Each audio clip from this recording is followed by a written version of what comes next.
Well, as we know, technology is always changing. Yeah, and one thing we sometimes forget to do with all the things on our computer, things that are piling up, is back up the documents, like the photos. When's the last time you backed up your photos? Oh gosh, it's been... Never? Well, I've done it once or twice. Never done it. Really? Never. All right. Well, this is going to change that. Exactly. So Aaron Wagner's in tonight to talk to us from Mezolink about how you can back up your computer and an easy way to do it. Welcome, Aaron. Thank you. Good to have you here. Obviously, it's something that we should consider. We all depend on our computers nowadays. Backing them up is a good idea. It is, absolutely. And today it's easier than ever. Normally we'll have some sort of tape drive or external drive or a thumb drive or even a CD or DVD. But why not put it to the cloud? Why not have an automated backup system to where you can literally set it up, fire and forget? Is the cloud safer than a jump drive or burning a CD of your information? Truly, truly, because if you don't take those pieces, parts, or the media off-site, then it's just as vulnerable as the computer that you're trying to back up. So in the cloud, literally off-site to a data center, you have the opportunity to have it encrypted in flight. You don't have to touch it, and the private key that is associated with your backups is yours only. And it's much more secure. Absolutely. You know, because I know the pictures I backed up are sitting on a CD on the computer desk right above the tower, so... There you go. So if you had a fire or anything like that, everything's in one place. So at least you'll have an off-site replica and the opportunity to restore then once the disaster's over.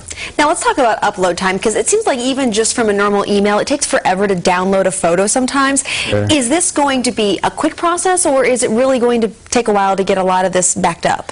Well, after the initial sync, which is usually the longest process, right? It's incrementals thereafter, or bits and bytes. It's literally the differential pieces, like as you add a photo here and there, those bytes are seeded slowly over time as your computer's on. So in the background, it doesn't affect any of your CPU or any of the processor that you're focused on, doing your day-to-day tasks. It's kind of innocuous. It just sits in the background, running, seeding back to the cloud, back and forth.